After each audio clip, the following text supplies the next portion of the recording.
I just want to put out there, a lot of podcasts are now copying us. Welcome to Multiple Nerdgasm with your hosts, Matt, Luke, and Dan. Multiple Nerdgasm, your guide to all things nerdy.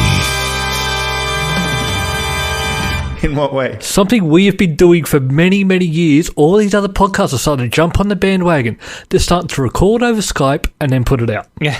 So you think that we pioneered social distancing? I think we did. Uh-huh. Yeah, because we did not want to be near Luke. No one wants to be near me. That's a good point. When did we start doing Skype? It wasn't even when... We weren't even overseas when we started. I think it must have been when Luke moved to Canberra. That happened first, right? Yeah, I was in Canberra, and then it just got a bit too hard because I was coming up once a month and we were recording like 4 at a time. And then we worked out if we record on Skype, we can record once a week. Yeah. And also, the sound quality was infinitely better because whenever we recorded in a room, we would just talk over each other and it was just garbage. And then someone would always drum on the table. The microphones we had when we did it all together were better than the microphones 50% of us had when we split up and just used our own gear. That's true. So it did take a little while to listeners equalize. The garbage we recorded this podcast on for the first probably like 50 to 100 episodes. If you think you need expensive gear to make a podcast, you do not. Didn't Mabim Bam record on like Guitar Hero microphones or something? Or Rock Band microphones? That's great. For the first few episodes. Well, you can record on your phone and make a podcast. Yeah. Yep. In fact, I've actually been on my phone for podcasts when I was in America. Yeah, technology's come a long way. I guess we're the pioneers. People do ask me a lot. I think we mentioned this before, how we do it, because they know we're all in different countries. Mm-hmm. And I'm like, explain...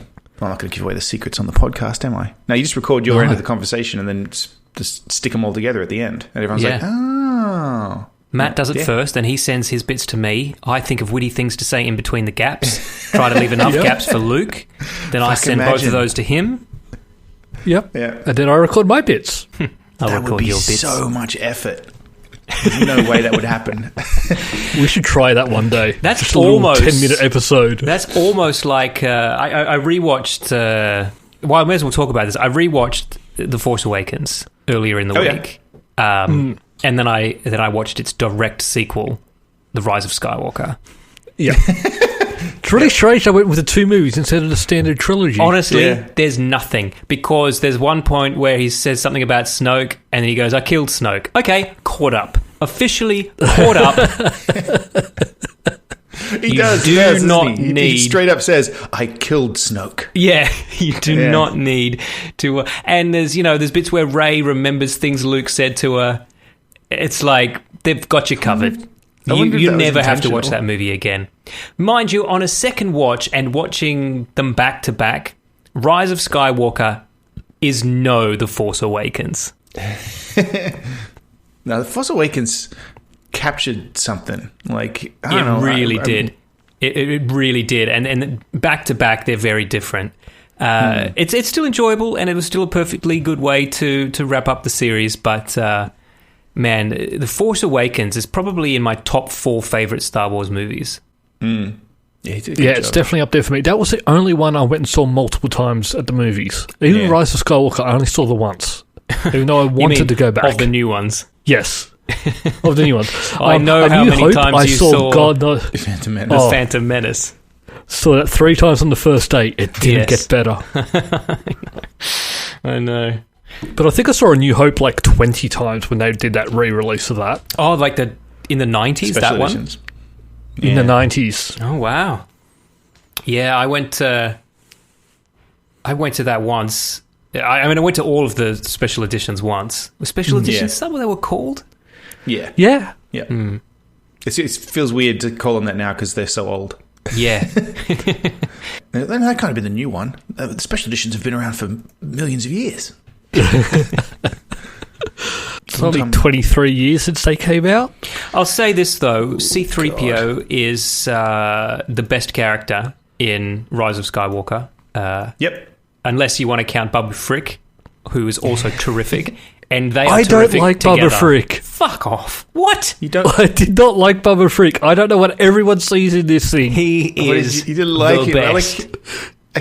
He did enough for you to love him, Dan, and enough Yeah, for you to hate him. I know. Luke, and he's in it for like 2 seconds. Yeah. And all he really says is, yeah, your droid is ready. But not in English. But then he also does that little cheer as the ship flies past. Babu Frick, my oldest friend. It's because they knew everyone was going to love him. They're like, oh, he's going to go, yeah. And everyone else in the audience is going to go, yeah. Except for Luke, who's like, fuck you. Yeah, I didn't get it. Stop trying to be Wasn't for cute. me. He's a tiny little person with huge hands. And fixes robots. Yeah. What's not to like? It's not that I don't like him. I don't like him, but I don't dislike him. He's nothing to me. Did Wow. a little alien Jesus creature hurt you, Christ. Luke, at some point? Show me on this doll where Babu Frick touched you. It's a doll of With Babu his Frick. big hands. Oh, you'd love a doll of I Bubba would Frick. actually. I would definitely get one if there is one. No one's blooding up for my Baby Yoda one toy anymore. Speaking Well, of, we've yeah. got some follow-up. Yet another Baby Yoda toy has beaten you to market. You got to get a move on, mate. Dude, you're losing money hand over fist here. I mean, Well, for I'm still waiting starters, for someone to pay me. what do you got? Like thing looks- 20 grand in R&D money. This thing looks fucking great. I've just opened it. Look at Yes, him. it does. He's so at him. cute. I mean, he looks a bit plasticky, where I feel like he's supposed to be a bit snugglier than... Mine wouldn't be plastic. What would it, what would Some it be? latex type material that I would learn how to make. All right. Just need that $10,000. Yeah, listeners, what are you doing? Patreon.com/multiplenerdgasm. This one's $410, so slight difference. I mean, it's considerably cheaper than what Luke's asking for, but I don't think I'd pay $400+ for a fucking they do doll. have a 7-month payment plan. I mean, is this doll gonna suck my But- dick? I just want you to remember, I came out with that price based off what someone charged Disney for it, $5 million. So I was coming out undercutting them, and now everyone's just coming out and undercut me. Yeah. Yeah, it's free market, mate. That's laissez-faire capitalism. They do have a payment plan. You can pay $52.71 a month until it's released right. sometime in Q4, and then you get one. So, Q4. Which quarter? What does that mean?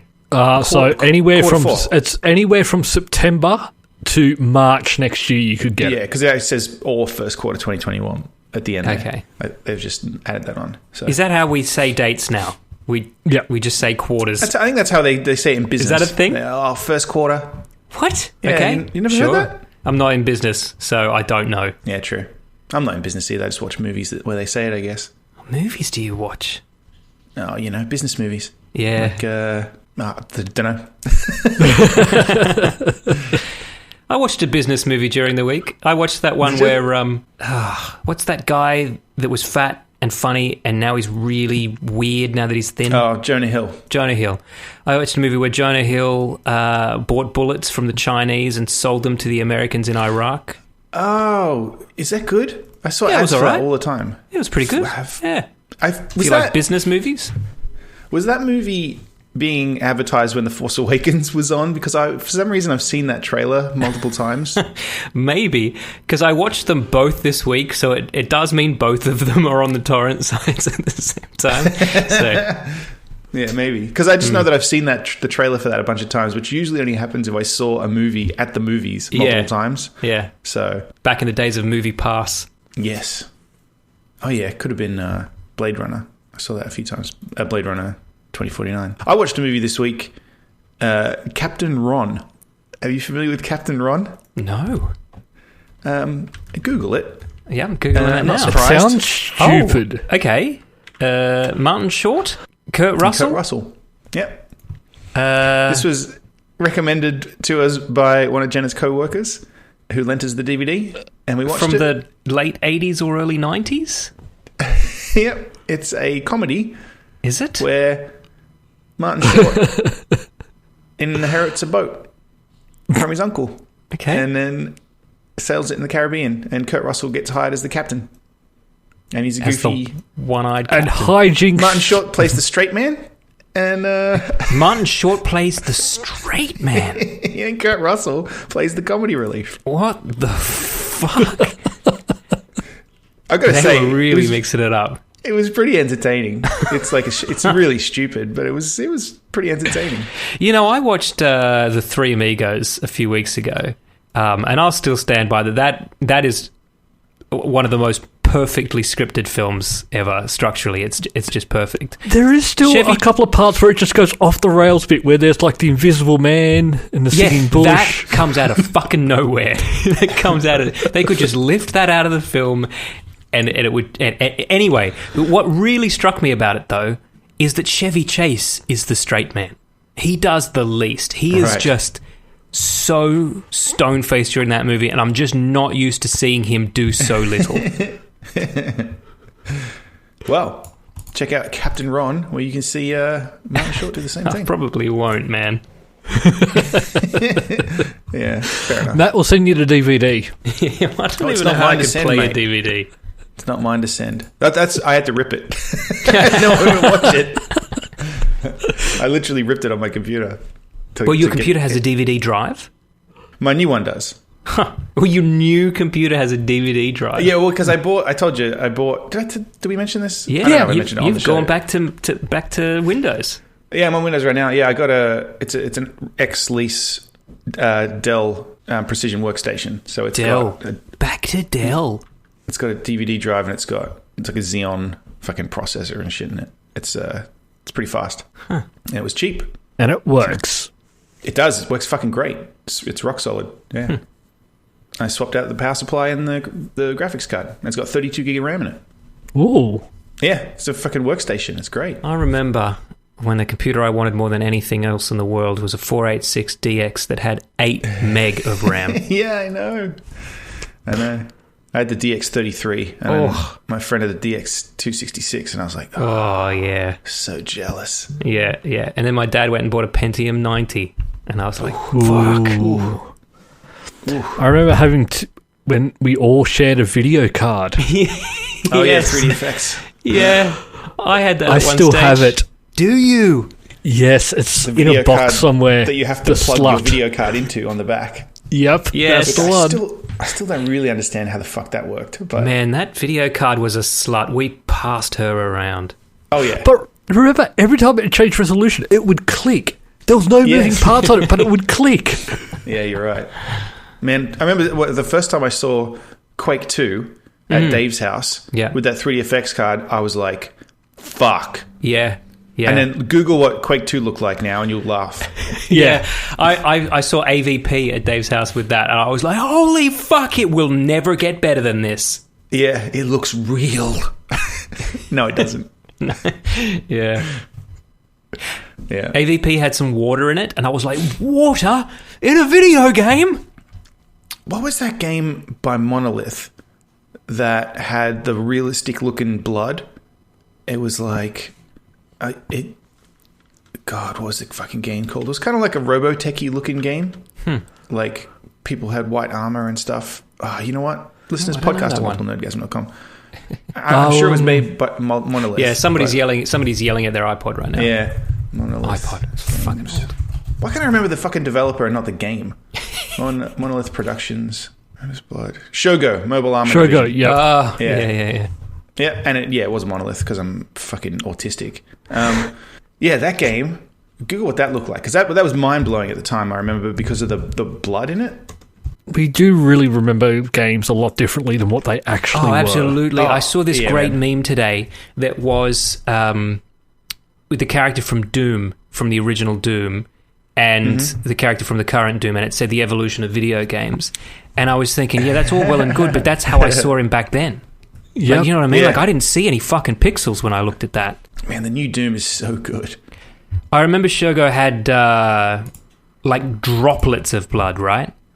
Like Yes, like that's what I'm fluid, saying. early fluid sims. Yeah, exactly.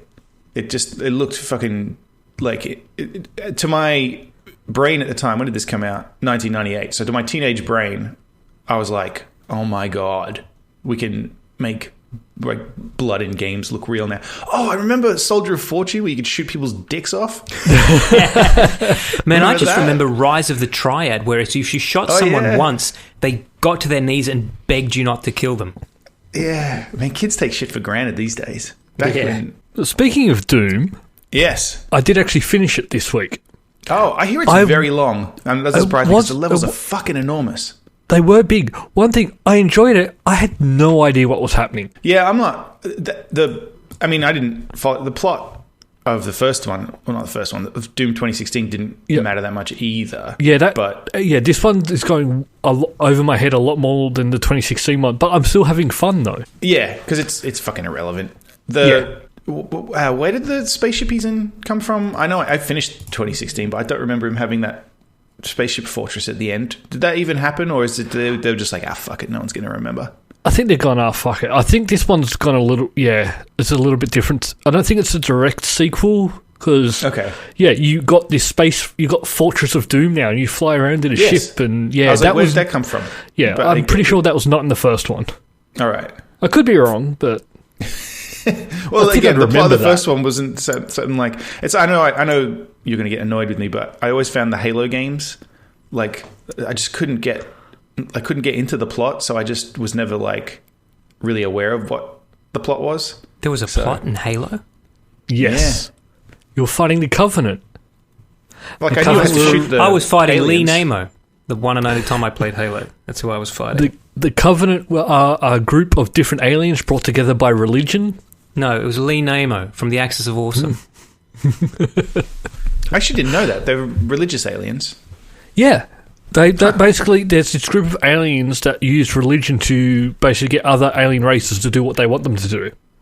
I didn't know that. When you shoot them, they go, I forgive you. I've played all the way through at least 4 Halo games, and I did not know that. No, but Matt, you did start this by prefacing that you didn't understand the story. I know, but I just... Like, he said that, and I was like, that sounds really interesting. So what's the problem? I think you may have skipped over a little bit, because it's. I think it comes out mostly... it plays a big part in Halo 2. Yeah, finish that, definitely. Yep. Big part in that, especially because when you're playing the Arbiter. Yeah, Arbiter, Yep. That's his name. Yep. Never really thought about it. When he gets stripped of his rank and they're all upset with him. And yeah, you get to see him naked. Yep. Gross. Wait, stripped of your rank doesn't mean nude. No, well, what kind of... Though. Yeah. Yeah, and they because if you look, the different elite armors are your rank. So there's blue armor, red armor. So when they're stripping of your rank, they're taking their armor off you, which is all of your armor. That's why when you get fired, you have to strip down naked. Yeah, and leave the building. I usually get fired after I strip down naked. That's usually a bit of cause and effect. Preemptive immunity. Well, I'm thoroughly enjoying Doom. It's fucking hard. Yes, I found that. I was like, I'm going to play through it on, what's the, like, not Nightmare, what's the one below that? Hurt Me Plenty? No, Hurt Me Plenty is the second one. I don't know. I think I played through on Hurt Me Plenty. Are they still using those exact phrases, are they? That's great. Yeah. But I was on the second from the top one, and I was, like, getting annoyed. And I was like, I'm going to have to turn it down. So you skip down to, can I play Daddy? No, I'm not on the lowest one. But I was like... It's pointless if I'm just going to get the shits with it. So yeah, no, I was playing on Hurt Me Plenty, and towards the end, there were times where I had to play through certain sections like 3-4 times just because I kept dying. I don't really want to do that. So I'll be honest, guys. I did go to the Microsoft store the other day to have a look at this. Is it worth $90? Ooh. That's what I paid. I bought it because it's going to have campaign expansions, and I loved the previous one so much that I bought the pack that has everything. So I think I might have paid. I think it was still less than 90, but that's I'm probably not going to get my money's worth out of it. I don't know, man. It's try see if you can get the 2016 one. Okay, not a bad idea. Yeah, let me get that. You probably get that cheaper, and then if it speaks to you as it spoke to me, then you know. Yeah. Okay. It's a good idea. Something else that I wouldn't mind having a look at, games that you two love that I never really got into, is Borderlands.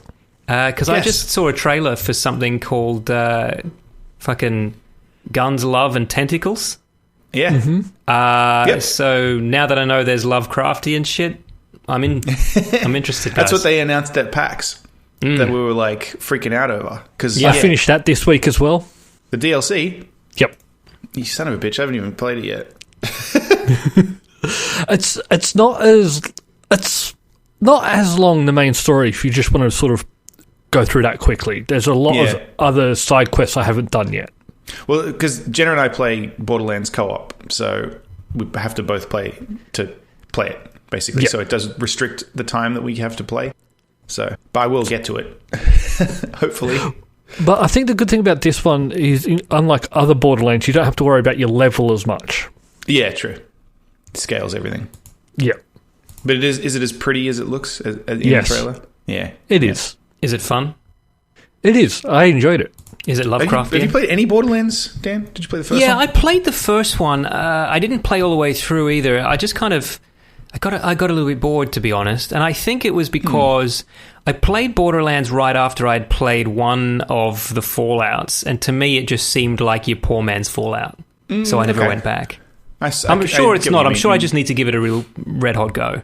No, it changes quite a bit in the later ones because you go into space and shit. So okay, all right. That was the one made in Australia, the pre-sequel. Yeah, yeah, and then now in the third one, you basically have a spaceship, so it changes up. But yeah, it's fun. It's like they call it a looter shooter. Yeah, it's kind of like first-person Diablo, but a shooter and in space, but with Fallout kind of stuff. It's hard to explain. I mean, look, all those words you said sound great. So I probably just need to give it a go one day. Oh, it's just one of those ones where you play through the game and then you play through it again, trying to get different guns and prettier armor and all that stuff. I stopped at that part.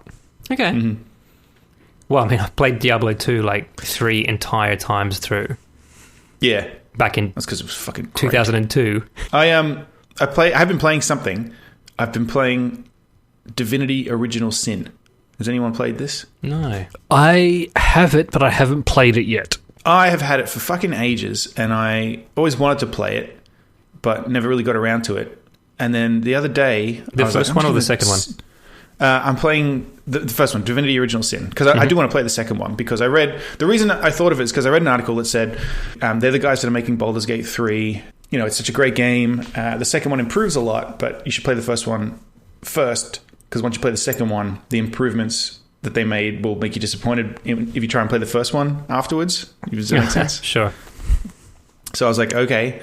So I started playing it, and it is fucking awesome. It's okay. Because the thing I love about it, and I realized, because I used to love isometric role-playing games when I was young. I fucking loved them. And then for some reason, I just lost interest. And I realized maybe it's because, Fallout has turn-based combat. Yep. I think it's that. Because Divinity has... The combat is like Fallout, where it's turn-based. It's like Dungeons and Dragons is. Yeah. Whereas, like Baldur's Gate and all that, it's all real-time. Whereas, I think I just like turn-based.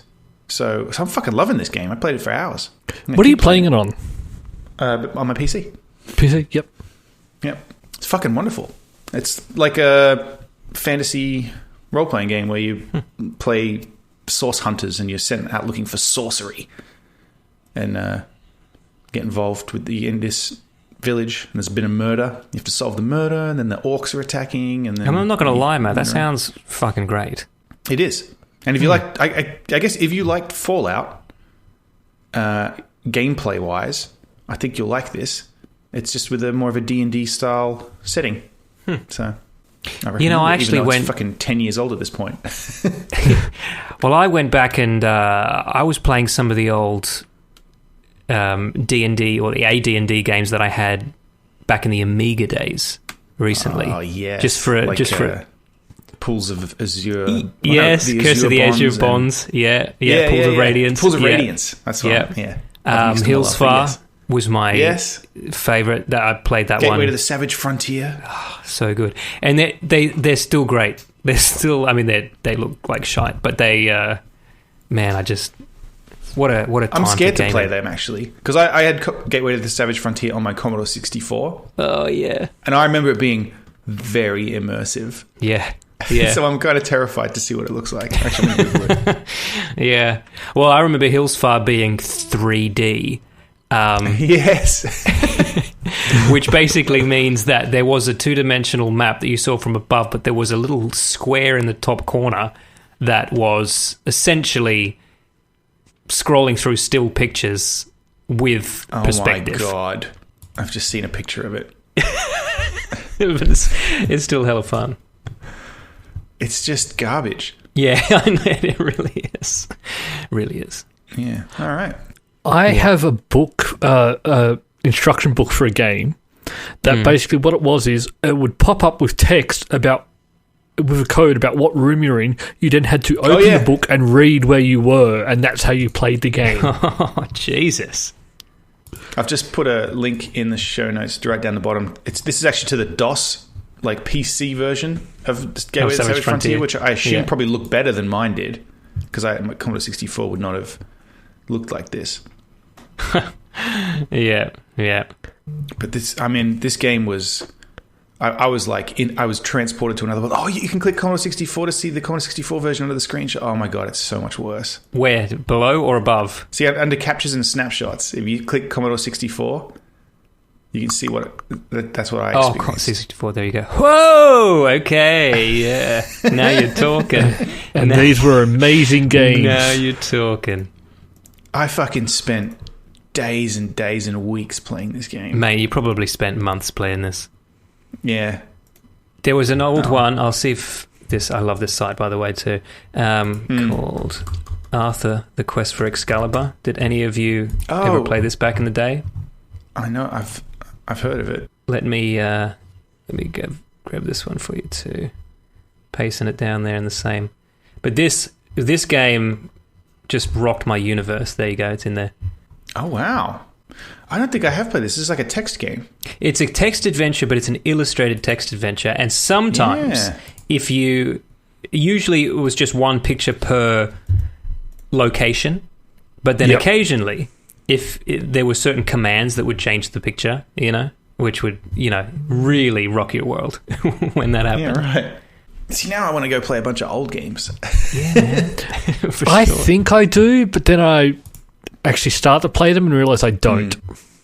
Well, I got to say this too. Having a Windows machine now, when I load up good old games, the good old GOG Galaxy, and you can see how much you can actually play now. Yeah, because when I was on my Mac, a lot of scope. Yeah, it would like filter out all the PC ones that I own. Yeah. Now because I have bought over the years, even though I knew I couldn't play them. Because I was just like, I've got to, just in case, fucking all the Quests for Glories, all the police quests, all space quests, King's Quest. Dude, you know the police quests run in the Scum VM? Yeah, they do now, right? Yeah, I did know that. I haven't tried it, but yeah. I played the first 3 through in the Scum VM. Oh, man. Police Quest 2, Avenging Angel. Was it Avenging Angel the second one? The Vengeance. It was In Pursuit of the Death Angel was number 1, and it was just called The Vengeance of number 2. Oh, okay. The one, that's the one where you go to the airport and like dust for prints in his car and shit. The second one. Yeah. Fuck, I love that game. Yeah, great. The second game was like, you thought the first game was fun and it wasn't difficult enough? Well, fuck you.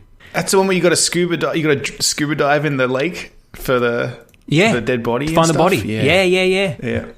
What a game. What a game.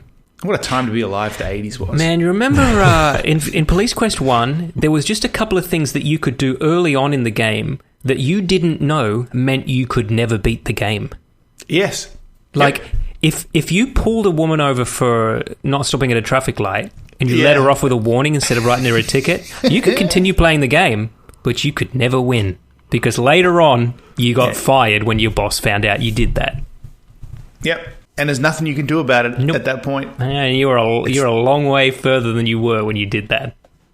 That was one of the things when they founded the LucasArts Games Studio. They did Monkey Island and all that kind of stuff. One of Ron Gilbert's rules was none of that shit. Yeah.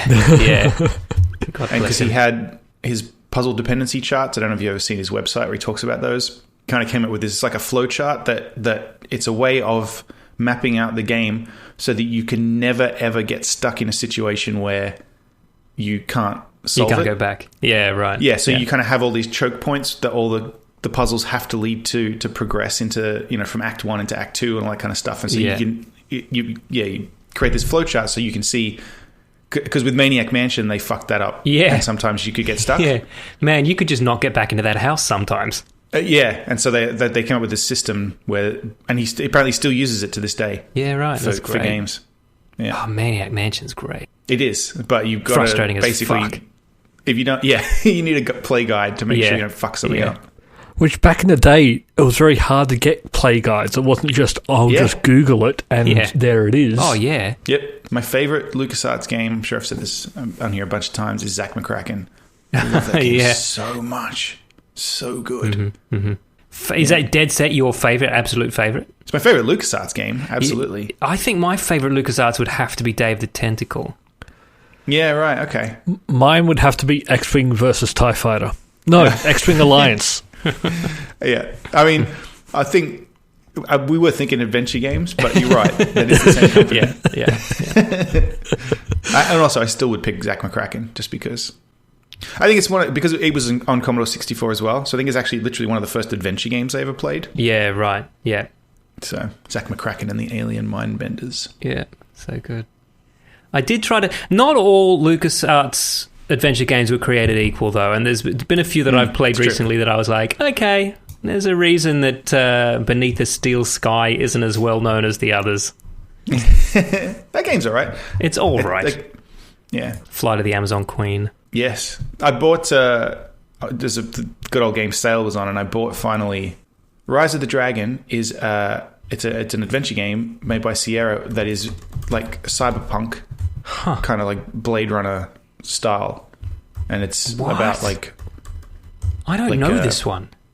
Oh mate, like I said, I haven't played it again yet. I just got it the other day for a couple of bucks during the sale. Okay, well, and, if they don't have it on GOG, I'm going to Abandonia. That and it's Dynamics is the actual company. I think Sierra just published it, but there's that, and there's another game that I think the same company made called Heart of China, and they're both really good. I've got Heart of China. Yeah. I've got that on. Yeah. Okay, Rise of the Dragon, PC only. Fuck you, Matt. And sorry. Looks like I'll be getting it from Abandonware.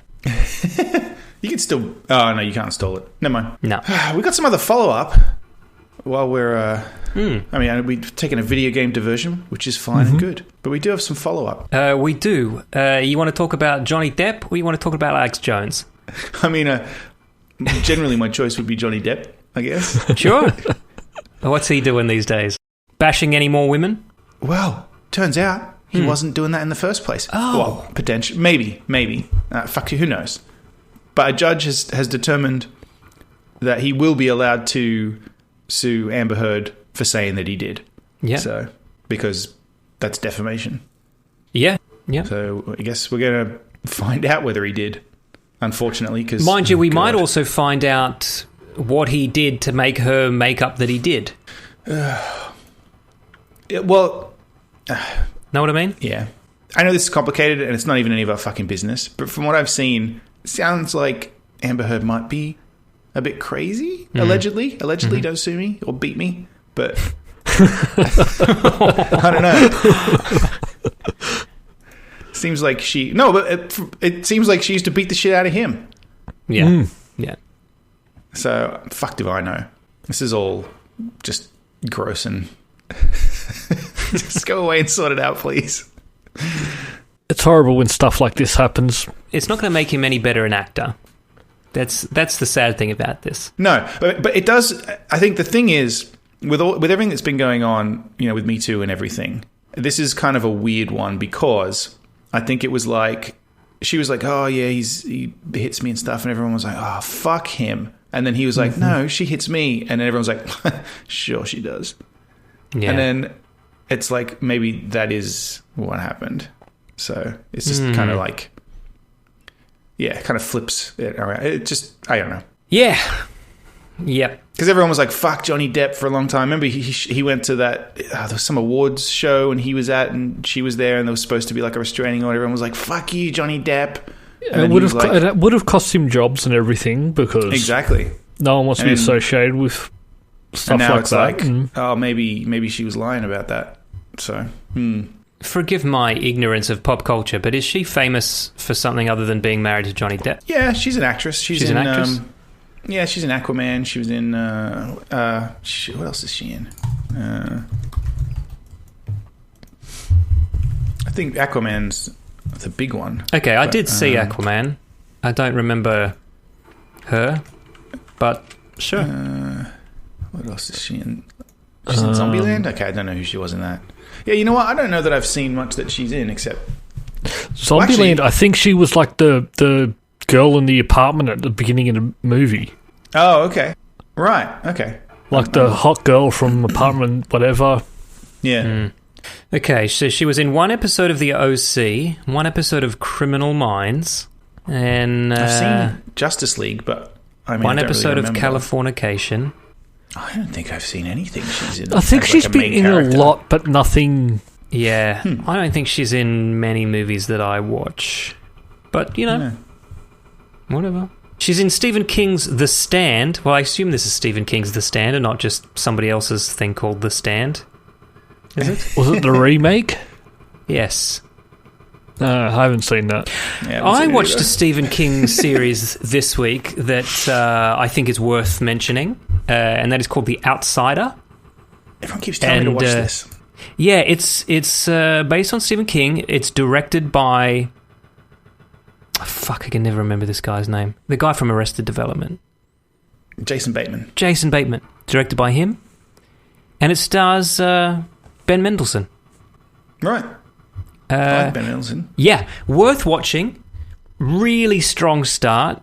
Then lost me for a little bit once I started realising that it didn't have to make sense and it could just be shit that Stephen King makes up. You know what I mean? Yeah. There's that part in every... Where you're like, oh, how's this going to... Oh, it doesn't have to. It's, okay, it's ghosts. Okay, fine. And then it takes you a couple episodes to get back on board, and then you're, okay, no, it's a good ghost story. It's good. So, yeah, I recommend it. Luke, maybe. Matt, probably. Yeah, all right. Well, I do need another... I'm going through Silicon Valley. Fucking good call, guys. I don't know how I missed this show. It's great. It's fucking hilarious. Man, you must be further than Luke or I ever got now. I'm in season 4. Yeah, because you're quoting jokes that we don't know. Oh, Jin Yang. Jin Yang is too funny, man. He calls him Eric. Eric Bachman. It's just so funny. No. Eric Bachman, this is your mom. I don't rob you. Frank calls him all the time. You didn't get that far? It's so funny. No, anyway, I don't think so. Right. I don't think so. Well, it may not be that I didn't get that far. It's that I haven't seen it in years. Yeah, that too. I think I've only seen the first 3 series, to be honest. It's just got some really solid jokes in it. Like... And then some of them and like some absurd stuff too. Like, have you seen that there's a bit where they ask him, the other VC guys ask Ulrich to join the basketball team? Have you seen that, Luke? No. Anyway, it's just a throwaway gag, but I would piss myself laughing. This dude calls Ulrich up, I think because they're just trying to fuck with him, and he's like, oh, we've got a spare slot on the floor at the basketball game. Do you want to come along? And he's like, yeah, because he thinks it's going to be like good for his ego. And he gets there, and they're actually playing basketball, right? And then he turns to the security guard, and he goes, is that what he meant when he said they had a spot on the floor? And the security guard goes, I don't know, mate. I wasn't part of the conversation.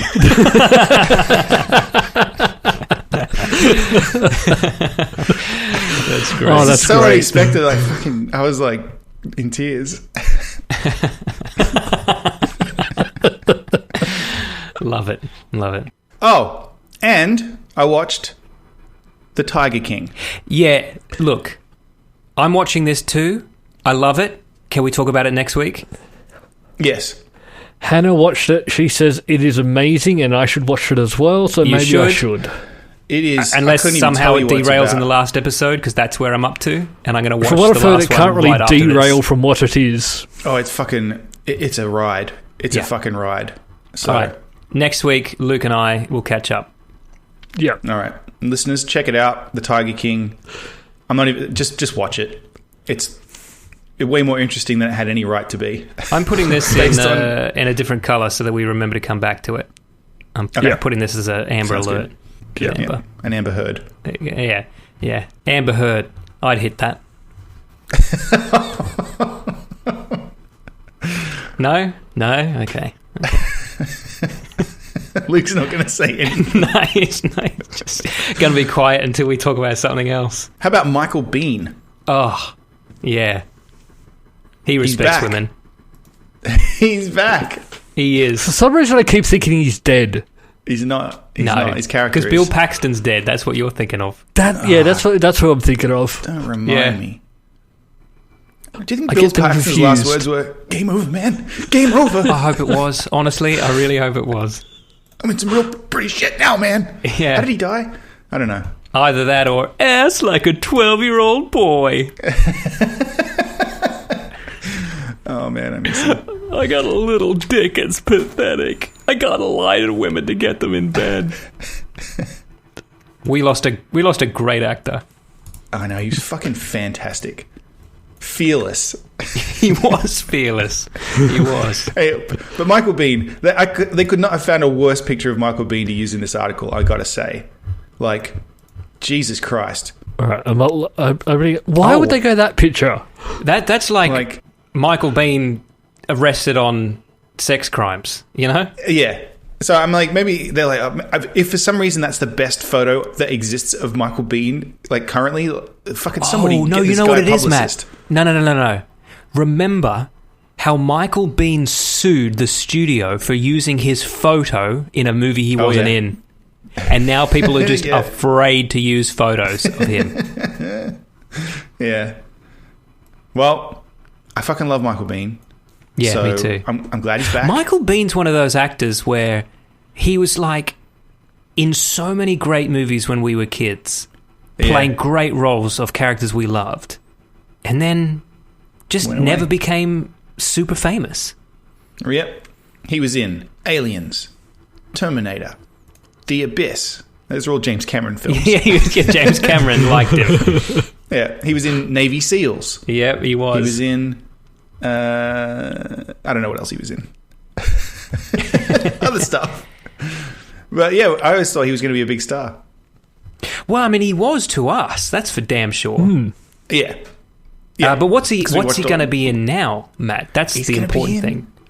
The Mandalorian season 2.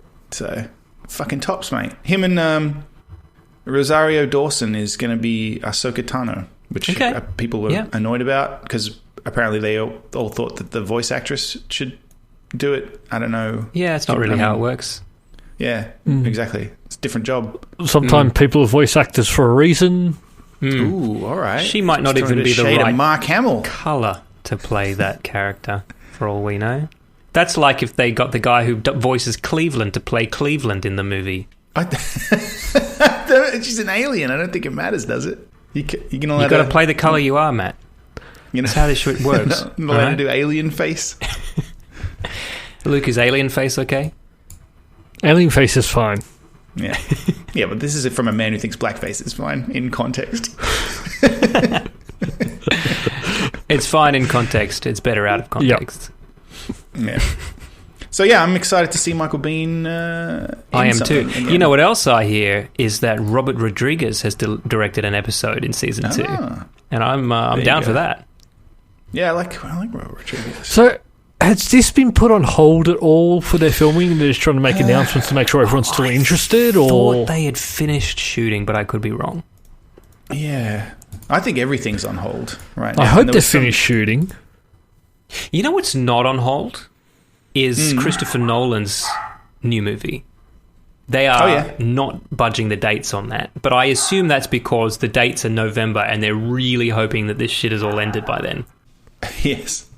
They well, it's all finished shooting, right? So it's all remote work. Yeah, but it's all just about the fact that no one's going to the movies. They are going to the drive-in, though.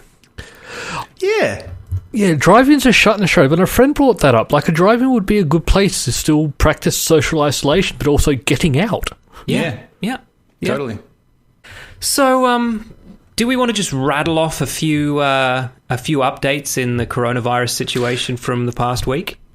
Yeah, I guess we don't need to dwell on it. I'm sure people have heard about it enough, but I mean, maybe we can bring. I don't know if there's anything we might as well touch on that, on how it affects, the things we love. Olympics off. Not that we love the Olympics, but they're off. And I haven't watched the Olympics in about 12 years. No, but remember when we were young, it used to be a terrible time when the Olympics were on because that was all that was on television? Yeah. You remember that time the Olympics were in the fucking city we lived in? Yeah. Yep. That was a nightmare. No, actually, I love that because I got to go see a lot of bands play for free. We got a nice, Olympic park and a nice area out of it. Did. So that worked out sure right. did. Nice. Disneylands are closed indefinitely. Luke, can you want to fill us into what indefinitely means? I know you learned this word recently. To me, it sounds like they're closed forever, but it actually means they're closed with no date for when they'll reopen. Mm-hmm. Yeah, which might be forever, but probably not. Not closed forever, but to me it sounds like closed forever. I know. Especially because it's like, it's just so, use a different word. Yeah. Because they closed 3 weeks ago, and now they're closed indefinitely. So what does that mean? What's the difference? Yeah, exactly. But I've given up on my dream of going there in August. Mm-hmm. You dream. But I'm still going there. Before. I'm still going there for my 40th birthday. Dream of going there in August. Yeah. You know who's not giving up on his dreams is the King of Thailand, whose name I'm not going to try to pronounce. But His Majesty, the King of Thailand, has self-isolated in an alpine hotel with a harem of 20 women. Well, good on him, I guess. Yeah. Jesus. So he is... living it up. Yeah, he's not negatively affected. He can't be with more than 5 of them at a time. Mm-hmm. If he goes to Australia, he can only be with 2 at once. I do like this. Like it's unclear if his 4 wives are living in the hotel with the rest of the group. Yeah. Oh no. It's good to be the king. Yeah, apparently. You know what's funny? His father, who passed away a year before last, was like such a loved king, and he is such the opposite of this current king. Like this guy's like, my dad's one of the greatest kings ever. I'm not going to do that. I'm just going to be that fucking guy who just takes 20 women to a fucking alpine resort. Well, that's how it works, right? You got to have a shitty king, and then this guy will have a kid who'll be like, fuck my dad. Yeah. And then he'll be like, I'm going to be a great king. And he'll be great. Yeah. And then the cycle continues. And then another harem guy. Yeah, exactly. Yeah. What might cause him some trouble is that we're about to go into a worldwide shortage of condoms. So that's a thing. We are? Really? We are. And the reason is because the 2 countries in the world with the largest rubber manufacturing capacities, which is China and Malaysia, are now on lockdown, and condoms are no longer being manufactured currently. So once we're done, we're done. There you go. So that's the next thing everyone needs to start stocking up on after toilet paper. Yeah, I don't use it. Everyone needs to become Catholic. Don't use toilet paper. That's how that works. Mm-hmm. I got... did you see my snap the other day? So I do Amazon Subscribe and Save for like a whole bunch of stuff. But just in particular, this one delivery the other day, I get every 6 months, just because it's cheaper and means I don't have to bother going to get it, I get a pretty big order of toilet paper and paper towel. Like I've been doing this for years since we bought the house. This is not a new thing. And then I actually assumed we wouldn't get it this time. And then the other day it showed up, and so like on my doorstep was just like a giant, like a box of packets of toilet all paper. All your neighbours walking past being like, oh, fucking typical. Well, I don't have any neighbours, but yeah, the delivery guy was probably... Well, I do love how Hannah on your podcast, Luke, was talking about how now when you go to the supermarket to only buy toilet paper, you have to like pretend you're looking at other stuff first. Yeah. Because you don't want to be that person. Yeah. But yeah, I was surprised actually, because I don't think you can... But this toilet paper thing... there was no shortage of toilet paper. It's just that normally stores only stock a certain amount, and everyone just went fucking nuts. So like, it's going to normalize if it hasn't already, to be honest. But yeah, and there's no food shortage either. It's just the same thing. No. Yeah, that's the thing. Like in Australia, there's 25 million people, but we produce enough food for 75 million people. Like, we were never going to run out of food or toilet paper, but people just panicked. Yeah. You know who has run out of food? Fucking pigs in Nevada. Yeah. Yeah, this was really interesting. And it's crazy, the flow-on effect. The stuff you don't even think about. So apparently in Nevada, the farmers who have like pig farms, they feed the pigs with all the leftover scraps and shit from all the restaurants on the Vegas Strip. And now Vegas is basically shut down. It's like a ghost town right now because, what the fuck are you going to do in Vegas if you can't gamble or go out or, bang prostitutes. So I think that's their slogan. That's their state slogan. So what's the use of Vegas if you can't go out and bang prostitutes? So that fucking, remember that they flick those fucking cards? That was so irritating. Yeah. Walking down the street, they're flicking the cards. And then the next day, the gutters are just lined with them. God, fuck off. But they used to feed all the pig farms. Used to feed them with scraps, and so now they have to go and buy food, I guess, that they wouldn't normally have had to buy, and it's fucking up their industry. It's just, would never have thought about it. Just a lot of different industries are affected by this thing that you wouldn't expect. Like, why would a pig farm be affected? Well, here's another one. Bullfighters in Spain are demanding a government bailout. They want a stimulus package because you're not allowed to gather around and, like, torture animals anymore. Yeah. Suck it. I don't think the government's really going to help them, though. I mean, Spain loves their fucking bullfighting, man. Yeah, I know they do. I think they do, but also I think they don't as well. So I think, like, the government won't publicly come out and shame it, but they won't. I don't think they'll bail them out. I mean, they probably get the same bailout anybody else would, right? It's still a job. Yeah? No? Like, if you work as a bullfighter, wouldn't you get unemployment? Or maybe not. But the industry, I don't think they want unemployment. They're asking for 700,000 euros. They're asking for a bit more than just, I've lost my job, can you help me? It's, we want you to keep this business afloat while we... Gotcha. The industry afloat. Yeah. Yeah. No.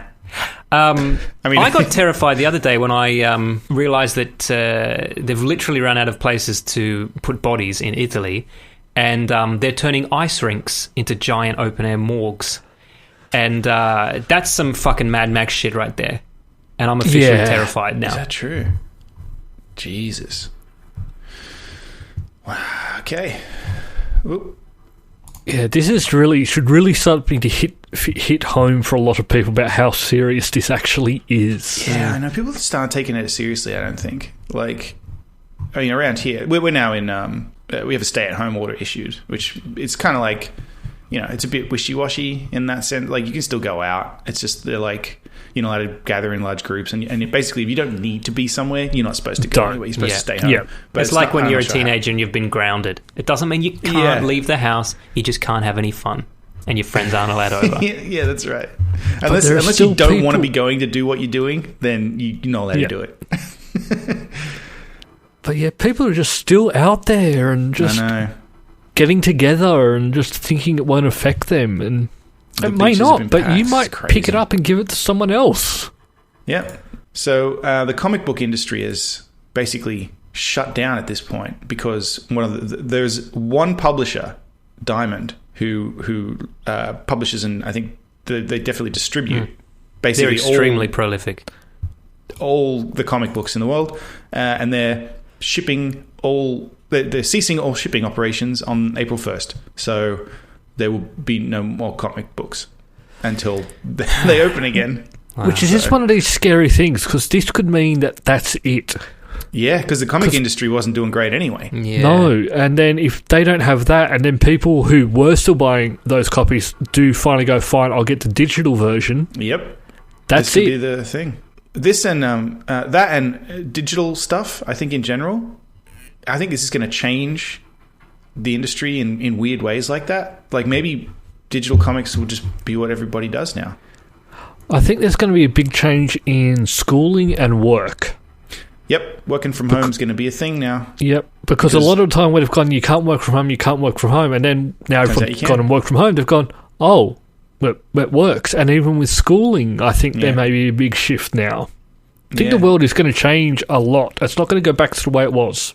No, I'd be surprised if it goes just fully back. And I think I reckon a lot of probably a lot of companies will fight it because there's that whole thing of like they want to be able to watch what you're doing. I listened to a podcast about working from home, and it was an interesting thing. And was it with Sam Harris? It was that thing about how it's actually easier to slack off when you're in the office. Yeah. Because if you're in the office, there's just an assumption that you're doing work. Yeah, whereas just if by if you just go, I've got a piece of paper and I'm walking over here, must be off to a meeting or something. Yeah. Exactly. Whereas if you're at home, then you've got to produce something. Otherwise, people are going to start asking questions. Yeah. So I think really a lot of companies are going to find that, I can save money by not having to have pay for this office anymore. Yeah. Mm-hmm. Yep. Yeah, it's going to be very interesting, the world we go back to. Absolutely. If we make it past this. A world without condoms. Yeah. And pig farms and bullfighters. You know who doesn't need a condom, though? The naked man who logged into a school online lesson in Norway.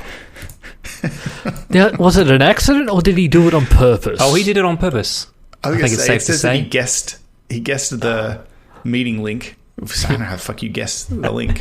But, well, the word guessed is in inverted commas. So. I accidentally guessed where the children were. Yeah. Griffin, what is wrong with people? Just popped on there nude. Yeah. That's and then addressed the students, encouraged them to talk to him as he engaged in lewd activities on camera. Fuck off. That's fucked up. What are you doing, mate? Well, I mean, he's now a sex offender, yeah? Yeah. I assume, yeah. I would hope he gets caught and is now one. Well, I don't see how you could imagine you wouldn't get caught doing that, right? Like, it's going to keep a log of you doing it. Like, and also, there's fucking video evidence of it. Yeah, they've seen you. Mm-hmm. Is this your dick? Yeah. Before we get off... before we get off comic books, I'd like to nominate a Geek of the Week, if you don't mind, and that's Albert Uderzo, the co-writer. Ooh, sorry. Sorry. I mistook my microphone for Amber Heard. Oh. No. You sound just like Johnny Depp, Luke. One of the things I actually purchased while I was in Paris with you guys late last year was I bought a copy of the very first Asterix comic in its original French that I can't read or understand, just for the sake of having it. Yeah. And it was very sad to learn this week that Albert Uderzo has passed away, because I was a serious Asterix fan when I was a teenager. Fucking obsessed. I used to remember going to the library. Yeah. And just reading, because there were those big comic books as well. Yeah, those that's right. Yep. That format. Mm-hmm. Yeah, yeah. Loved them. So clever. What I also didn't realise, because we obviously read these in English, but everyone's name is a pun. Yes. But puns aren't the same in English and French, and it was decades after I read these and had kind of stopped reading them that I made a French friend who also turned out like Asterix, and then we just kept telling the other person what the names of the characters were in our language and what it meant. Because they're not just translations, because they've got to be a pun and it's got to sound like an old Gaelic name, you know? So are we going to allow this gentleman to be Geek of the Week? Or is Luke definitely going to. Okay, good.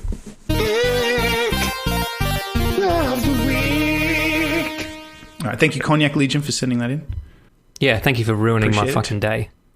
If you have some news or a topic or anything that you would like us to speak about, or you think that we'd find interesting, if you have any dick pics to send to Luke. Cognac Legion, if you have any nudes, podcast at multiplenerdgasm.com. Podcast at multiplenerdgasm.com, mnerdgasm on Twitter, multiple nerdgasm on Facebook, multiple nerdgasm on Instagram.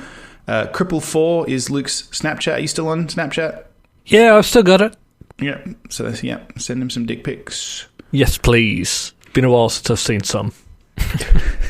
Don't have to be just dick pics. I'll take pics of anything. Only one dick in his house, and he's seen it. So. That's all for this week. Thank you for listening and we hope you enjoyed the show. If you enjoyed it, then please subscribe in iTunes to receive episodes automatically. We'll see you next time.